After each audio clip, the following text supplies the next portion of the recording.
Hey, good morning, YouTube. Today is Thursday, April 4th. I know I said I was going to do a video on Friday, but tomorrow just got packed with trainings and appointments. I didn't want to miss getting this information to you.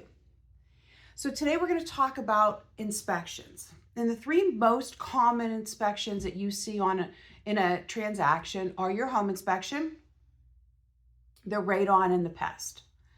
So you call your home inspector and that person is going to do the inspections that you choose. They're going to talk to you about what the cost is with them and how they're going to perform it. So you have your pest inspection. While you're doing your home inspection, the home inspector will be looking around the house for wood destroying insects or evidence of that.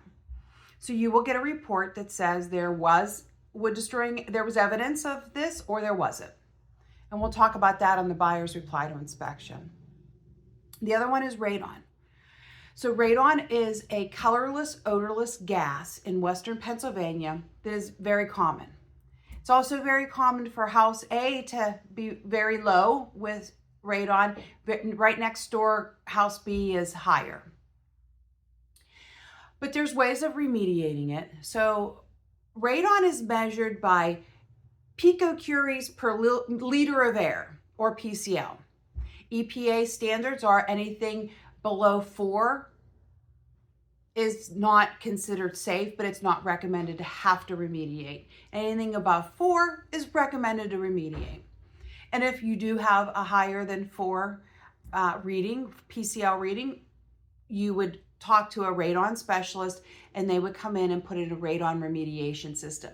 And we're going to talk about if that comes up, then you and I would talk about, do we want to ask the seller to fix that?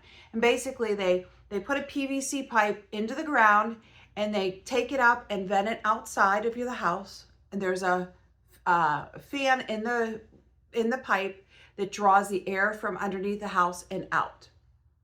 So we could talk about, do you want to ask the seller to install a radon remediation system or not? So that's going to be what we talk about on the buyer's reply to inspection. Now, your home inspection. They are, depending on the home inspector and how detailed they are on their reporting, depends on how big the report is. I've seen them anywhere from 10 to 99 pages. A 99-page inspection does not mean that there's a problem with the house. It just means that inspector was a little more detailed with writing things out.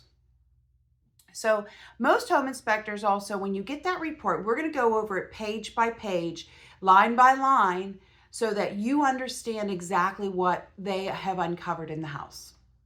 Most home inspectors will categorize their home inspection. So you'll get a summary page and it'll have things that are basically, they're going to summarize, is it a safety issue? Is this an immediate concern? Is this serviceable? Is there limited visibility? So sometimes if they're looking at the furnace, for example, they can't look behind it. They could see what's in front, but they can't look behind it. So that's considered limited visibility. But they're going to categorize what they find.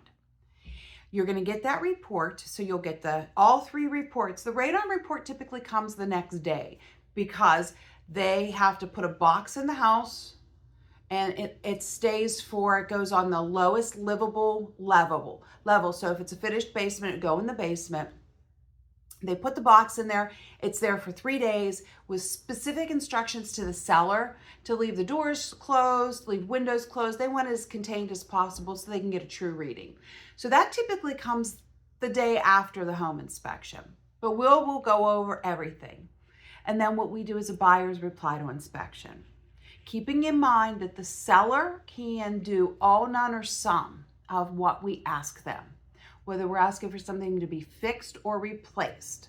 So we're going to concentrate on the safety issues and the big ticket items.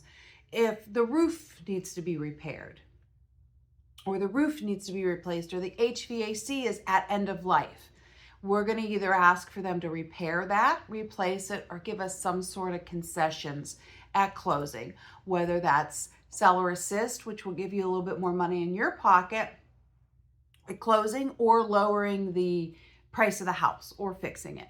So we'll talk about that in detail, what we can do. And then we have 5 days. So then once we reply to the inspection, we say we want a radon system installed. We want, they're noted on the inspection that roof shingles were lifted. We want those fixed. Boom. That's what we want. Now we have 5 days to negotiate with the seller. The seller could say, no, I'm not doing anything. Or the seller could say, you know what, I'll do the radon, but you're going to have to do the roof. So whatever we decide, it's your choice. You ultimately have the choice to what you're going to accept from the seller. And then we move on. Okay, folks, I hope you found this video informative. I hope you got something out of it. If you didn't, call me or text me. Let me know or email me. Let me know what you want to hear, what you didn't like, or what you liked about the video. Next time, we're going to start talking about sellers. We're going to talk about sellers in this new real estate market and why they're moving, why they're selling, and how to prepare for the sales process. All right, guys, have a fantastic weekend, and I'll see you soon.